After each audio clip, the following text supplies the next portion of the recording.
DNA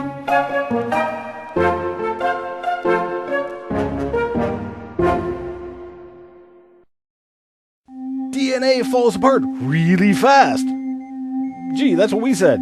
More problems with the evolution of reproductive systems, a brand spanking new theory of evolution, and we get some more toxic waste delivered to our mailbox. This is Genesis Week.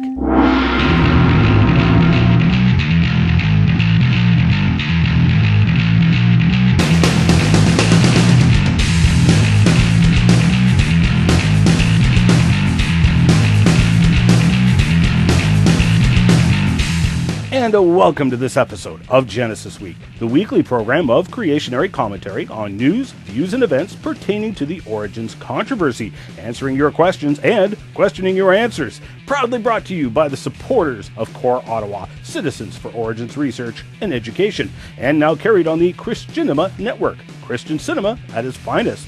Excellence in Pirate Broadcasting, where we snuck into the Michigan Central Station to broadcast this week's show, continuing to bring you the information the anti-creationists don't want you to see or hear, and we continue to give glory to the Creator while doing it. The Bible does not say, be transformed by the removal of your mind, but rather we here at Genesis Week believe God gave you a brain for a reason. Remember, you can find us in cyberspace at wazulu.com, that's me, or genesisweek.com, and you can subscribe to my YouTube channel and get extras like Crevo rants and full interviews with our guests. I'm your host, Ian Judy. First news item of the day, a study report. Joe, you got the DNA backwards there. Thanks. Sorry, Joe's the new slide guy, but he's slightly dyslexic. A study reported in the most recent edition of the Royal Society confirmed what we've been saying for quite some time. DNA breaks down really fast. Hale et al. Based their study on 158 fossil bone samples from an extinct bird called the moa from New Zealand. They performed carbon-14 dating on the bones, getting radiocarbon ages of between 600 and 8,000 years old. Thus, by looking at how much the mitochondrial DNA in the bones had deteriorated, combined with the age of the bone, they were able to figure out that mitochondrial DNA has a half-life of about 521 years. Now, half-life means that 521 years from now, half of the bonds in the mitochondrial DNA will be broken apart. In another 521 years, half of the remaining mDNA will have broken apart. In another 520 years, half of that will have broken apart, etc. Now, as you can see, it breaks down really fast. But wait, there's much more to this picture. Your DNA is contained within 24 bundles called chromosomes. Now, almost all of these chromosomes are housed within the nucleus of the cell. Mitochondrial DNA, considered the smallest chromosome, resides in the mitochondria, which is outside of the nucleus. Mitochondrial DNA is much more hardy and stable than the other DNA. Now, according to Allentoft and team, regular DNA breaks down 2 to 2.5 times faster than mitochondrial DNA. So you can start to grasp the main point here. DNA, in any form, breaks down really fast. Now, bearing in mind that there are assumptions involved with the radiocarbon dates used to ascertain the age of the Moa fossils. After all, creationary researchers have performed carbon-14 dating on dinosaur bones and had ages of 5,000 years old returned. So the fact that the Moa fossils may actually be younger than thought accelerates the deterioration rate even more. Now, DNA is composed of the sides or backbone and the rungs known as the bases or pairs. Now, DNA breaks down in a couple of different ways. The backbone falls apart with water. The bases disintegrate when exposed to oxygen. Heat will break down any hydrogen bonds. If the DNA is exposed to even a very weak acid, it will disintegrate at some 1,000 bases per day. Sunlight will rip DNA apart. A human bone laying in a pond for 30 years had virtually no recognizable DNA left.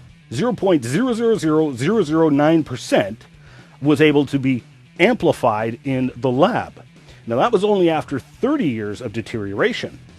Dry and cold, but not freezing, conditions are the best.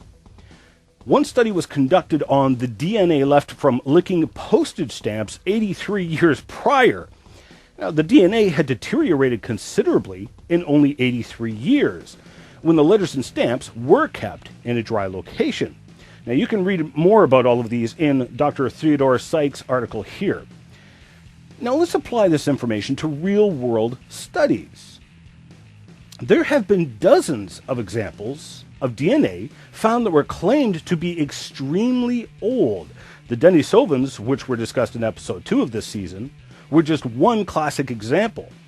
Now, you can start to see why so many choke on the idea that DNA extracted was alleged to be 80,000 years old, but it gets to be even more of a stretch. DNA has been extracted from insects in amber claimed to be 25 to 40 million years old. Fossil bone dating to the Cretaceous period gave up its DNA allegedly 80 million years old. DNA was extracted from a weevil in amber that was supposedly 120 to 135 million years old. But it gets better. Bacteria encased in amber, alleged to be 25 to 40 million years old, were revived. Obviously, if the bacteria were awakened from their sleep and not dead, then obviously their DNA is quite intact. But it gets better. There have been multiple papers written on bacteria that have been found in and revived from salts up to 500 million years old, according to the evolutionary dogma. Now, of course, one's skeptical knee-jerk starts kicking in, and it should be, but notice the pains that Dombrowski went through to remove modern contamination of bacteria from the salt samples. In bacterial work, it is obviously very easy to get unwanted secondary infection. To be sure that this secondary effect would not spoil our results, we used extraordinary precautions. One, we chose a small research laboratory in which an ultraviolet sterilization lamp was kept burning for 4 days before the experiment. No one entered this room during these 4 days. The two researchers entered the laboratory in sterile clothes and sterile rubber gloves after thorough disinfection of their hands and arms. The table and necessary tripods were covered with sterile towels. All necessary instruments, glassware, and apparatus were thoroughly sterilized. The research material, i.e. the piece of salt under consideration, was suspended on thin, sterilized wire from the tripod. This suspended piece of salt was then flamed for 1 minute with a hot Bunsen flame. Immediately afterwards, a glass with a culture solution was brought under the piece of salt so that it was suspended in the solution. The supporting wire was then cut and the glass was closed after sterilizing the rim and the stopper, also with the Bunsen flame. The cultivation was carried out at a temperature of 40 degrees Celsius. As soon as the culture began to grow, the elaboration to the pure culture proceeded in the usual bacteriological manner. McGinnity et al. Evaluated the many accounts of bacteria from deep underground deposits. Their concern was bacteria possibly attacking buried containers of toxic and nuclear waste. So they were very keen to figure out where these bacteria were coming from. Now, they could not rule out that the bacteria were just already there.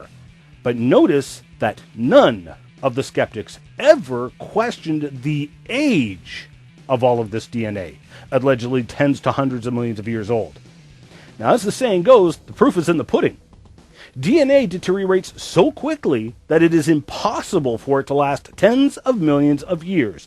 The most logical and simple explanation is not contamination of the samples, because the researchers all went to extraordinary lengths to rule out contamination. The most logical and simple explanation is that these deposits and fossils are not millions of years old. They are perhaps thousands of years old, which of course lines up with the biblical account of a young earth and rules out the possibility of evolution, as evolution requires deep time. Having just recently released a new rant on how the evolution of sexual reproduction is flat out impossible, we encounter a number of more reasons this past week in Nature magazine.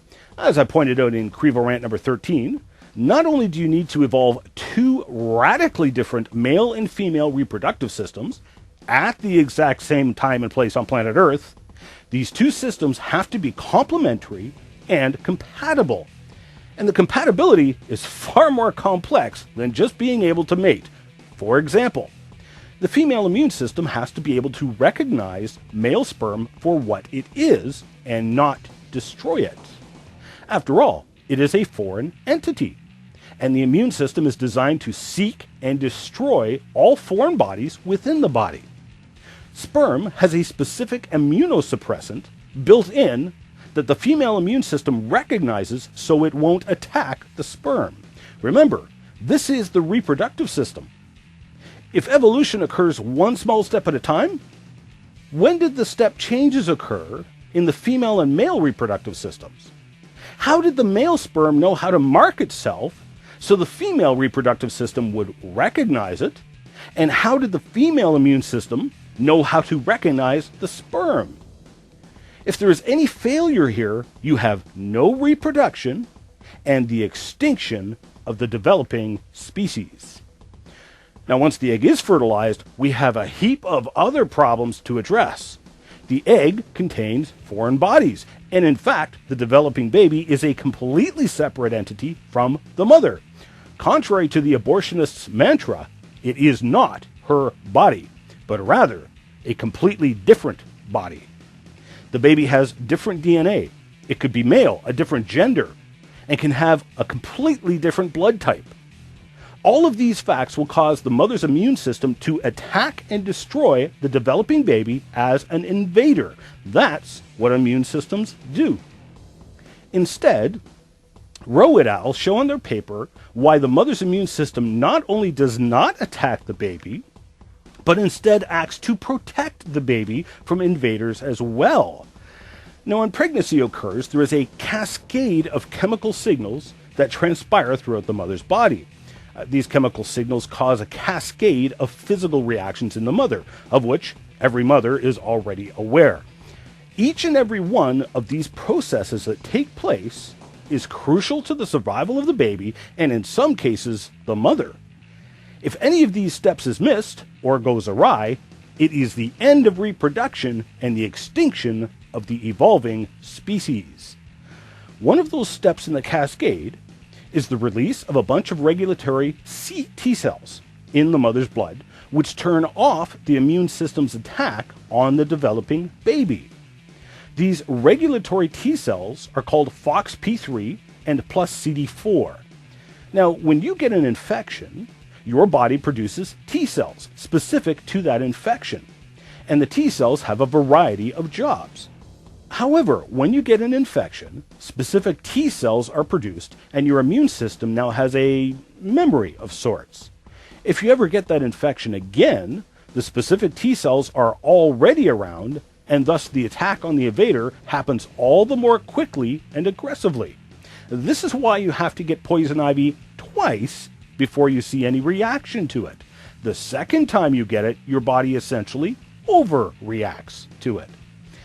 Now, what Rowe et al. Discovered was that the FOXP3 and plus CD4s also hung around long after pregnancy and acted like a memory, so that the next time a pregnancy occurred, the baby was already recognized by the immune system.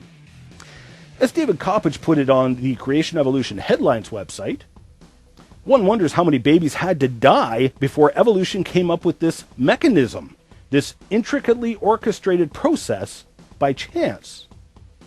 In a corollary article in Nature, Alexander Betts briefly discussed the immunological challenge to the evolution of reproduction.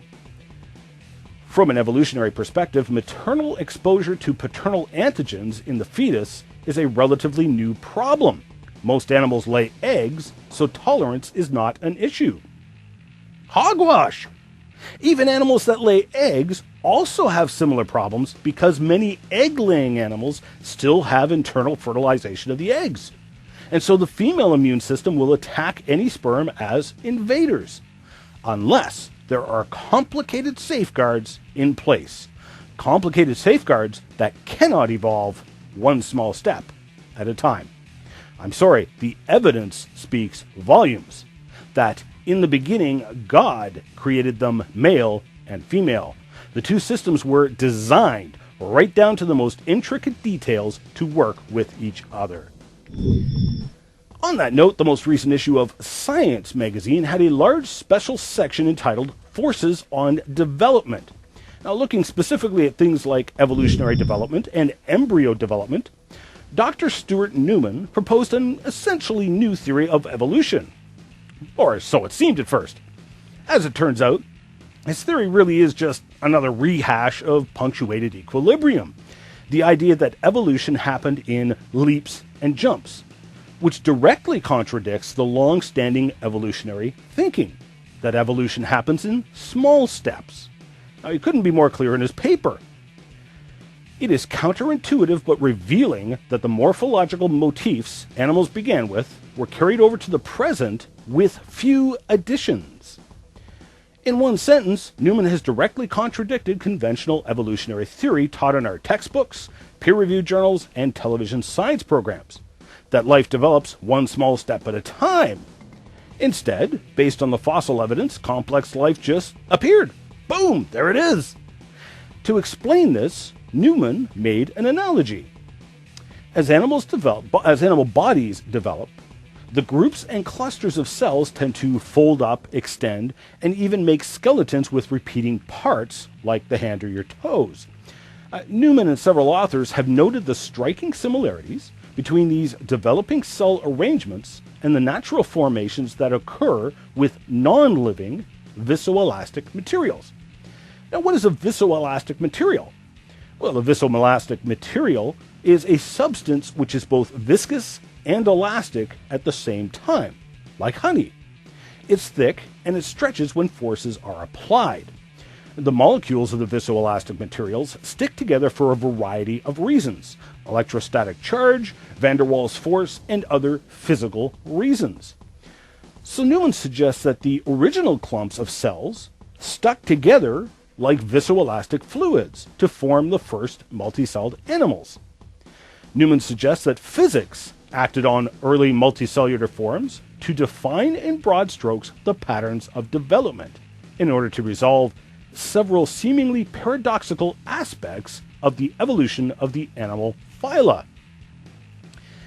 Newman makes a fatal glaring error in his paper. Chemistry and physics do not assemble multicelled animals. The very precise assembly of certain cells together into certain configurations is directed by the information contained in the DNA. It is information that directs chemistry and physics to assemble chemicals and ultimately cells in an embryo. Now, we covered this in episode 5 on thermodynamics and information. Information directs the formation of biological machines to assemble cells and life. In fact, because of chemistry and physics, cells will not form spontaneously. You will never find an instance of a cell forming without direction from information, let alone an embryo. End of discussion. Don't believe me? Remove the DNA from an embryo and watch what happens. Chemistry and physics will break down the embryo and cells that you might already have. For that matter, leave the DNA in there. Just scramble the letters in the DNA around, thus removing the information conveyed by the DNA. The embryo will not assemble because it is information that causes the chemistry and physics to go against the flow. In the words of Dr. Gary Parker, a former evolutionist, death is the victory of chemistry over life.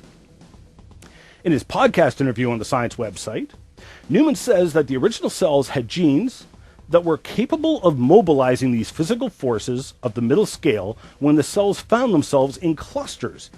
Before that, that kind of physics was irrelevant to the individual cell, but in the cluster it became relevant.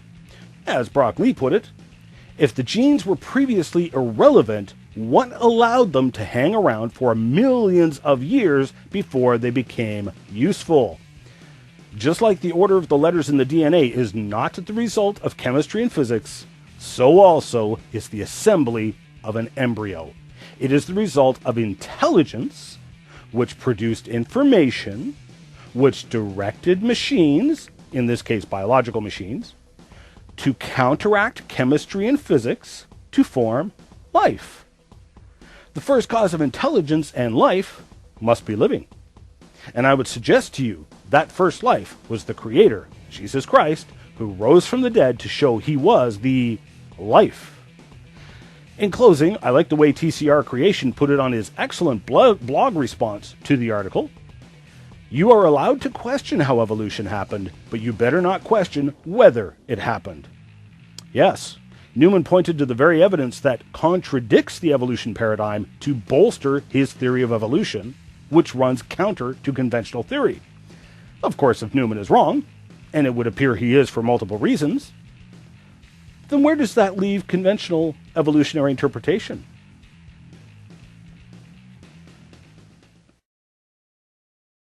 What does the Bible say about aliens? Is there life on other planets? What can science tell us about the possibility of aliens? Ian Juby gives answers to these and many more questions in this fascinating and highly disturbing subject. Looking analytically at the subject, complete with the testimonies of people who claim to have been abducted by aliens. The answers will probably surprise you. In this 1.5-hour lecture, Ian shows that the alleged aliens are a problem and that Jesus is the solution. Order online today at Ian's bookstore.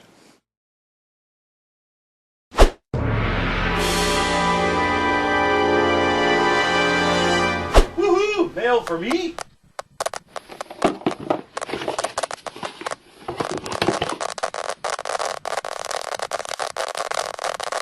I wonder what it tastes like.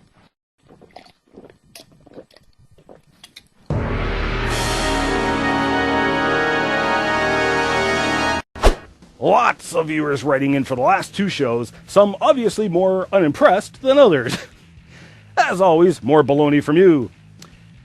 In response to my example of a frog in a blender or a pile of rotting sawdust or hay, Eviscera09 wrote in, No. That is not how the second law works. God, I want to jam a screwdriver into my ear canal to extract the 5 minutes from my brain.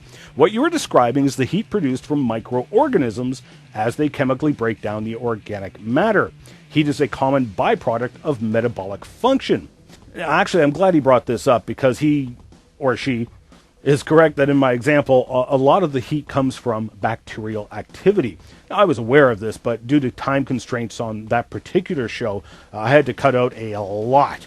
And I was trying to keep things as simple as possible. The point I was making still stands, in that even some of the heat released by the microorganisms breaking down organic matter is the energy from the organic matter itself being released. However, there is also a lot of heat produced by action of the microorganisms. Thanks for writing in. I got two separate requests regarding starlight from distant stars in a young universe. Can you explain to me how the world cannot be more than 10,000 years old, but we can observe stars millions of light years away? As you remember, I recently was accosted for being a young Earth creationist, even though what I said was that I neither believe nor disbelieve in a young Earth, because while I find the evidence tends towards a young Earth, it isn't conclusive either way.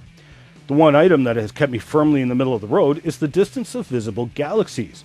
If the stars were created on the fourth literal day, how could light have been crossing the sky for 11 billion years? Looking forward to your response. Now, I covered this in more detail in Complete Creation Part 17. Including that naturalistic models have a surprisingly similar problem. So distant starlight is an interesting challenge for both the old universe and a young universe paradigms. Now, for the sake of time, here's a brief synopsis of one creationary model put forward by Dr. Russell Humphreys. Multiple times in the scriptures, it refers to God stretching out the heavens, which would include space, light, and time. Now, time is actually a variable. For example, clocks actually run faster on a mountaintop than they do in Death Valley.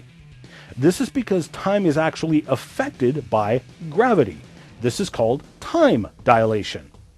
The Big Bang Theory has two philosophical assumptions. One, that there is no edge of the universe, and two, no center. Now, Humphreys went on the assumption that there is a center to the universe, and the Earth is at or near the center, and that this stretching out of the universe leaves a gravity well with Earth near its center. Thus, There's a whole pile of gravity near Earth which slows down time. And time out of the stars is going much faster. According to Humphrey's time dilation calculations, the universe is only a few thousand years old here according to clocks on Earth.